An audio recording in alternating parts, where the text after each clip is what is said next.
books of the series, the enigmatic Ivaraj emerges as the primary antagonist, a being shrouded in mystery and menace. Originating from the unfathomable depths of space, or perhaps even from the liminal edges of existence itself, Ivaraj embodies the essence of calamity personified. Though veiled in obscurity, his very existence is synonymous with catastrophe, an entity devoid of volition, driven solely by the primal instinct for devastation. Not even the legendary Feldway.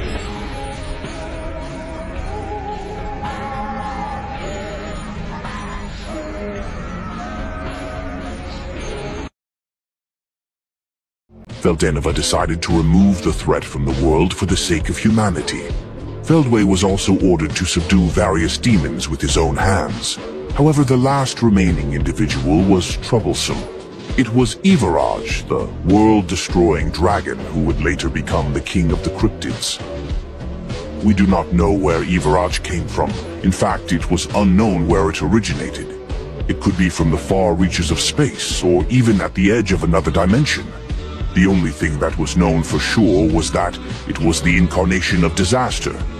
It had power rivaling that of a true dragon, but it was unable to communicate due to its lack of intelligence. Moreover, because of its destructive instincts, it had the potential to bring about the eventual destruction of the world. It was such a threat that even Feldway could not defeat it one-on-one. In the end, Veldanova, unable to bear witness to the fierce struggle, took action, and Ivaraj was sealed away in the other world. Feldway was assigned to watch over him. Naturally, Feldway advised him to kill Ivaraj so as not to leave a bad taste in his mouth. "It's dangerous," he said, but this was rejected by Veldanova. Veldanova dismissed the idea, saying that there was a possibility that Ivaraj would develop intelligence. As a result, the other world was filled with magicules leaking out from Ivaraj, and a new race of cryptids was derived. The dragon has 3 heads. One to be a murderer who will unleash death. One to be a monarch whose crown will weigh heavy. And one to be mad whose ideas will change history.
We now stand before the most legendary existence ever conceived, Rimuru in his true body.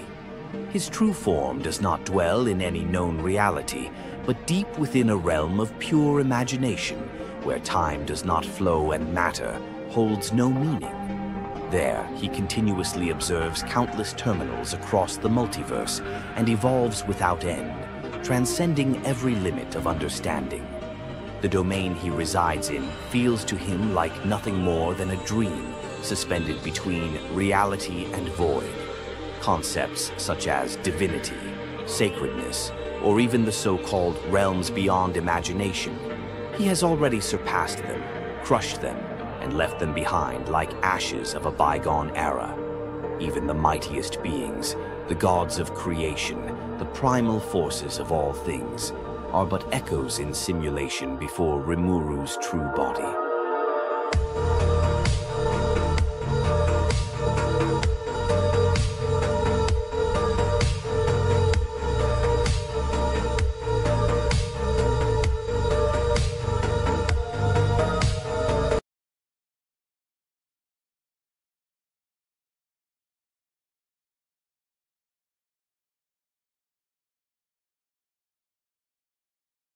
Rimuru's true body no longer needs skills, for his very thoughts are power. Each time he thinks, each flicker of an idea within his mind gives birth to a new universe. Every fleeting emotion, joy, sorrow, doubt, becomes the source of new timelines, new worlds, or even entirely new laws of physics that have never existed before. To Rimuru's true body, the concept of reality is merely a byproduct of existence. He does not control the worlds. Rather, the worlds exist only if he chooses to think of them. There is a theory that when the various versions of Rimuru across the multiverse reach their ultimate limit, they are transmuted into fragments of the Rimuru true body. It is he who gathers, assimilates, and restructures every incarnation of Rimuru, to then be reborn as the one and only true body.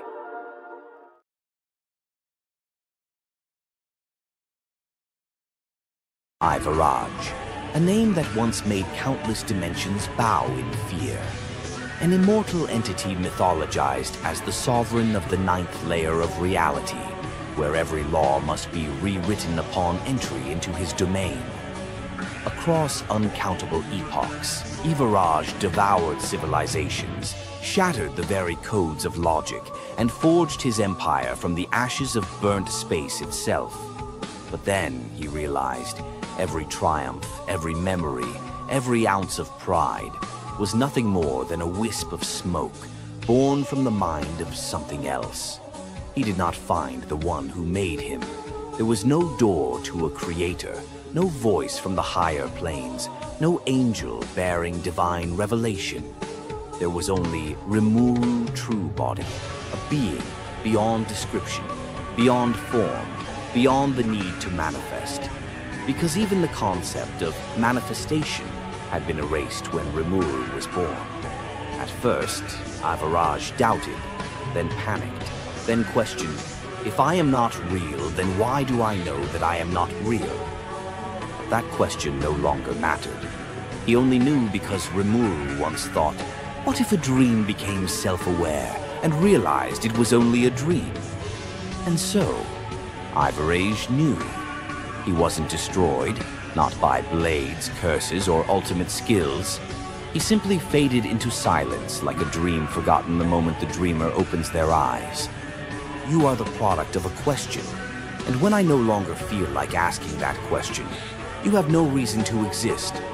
And thus it ended. There was no battle, no bloodshed, only a truth. So simple it needed no proof.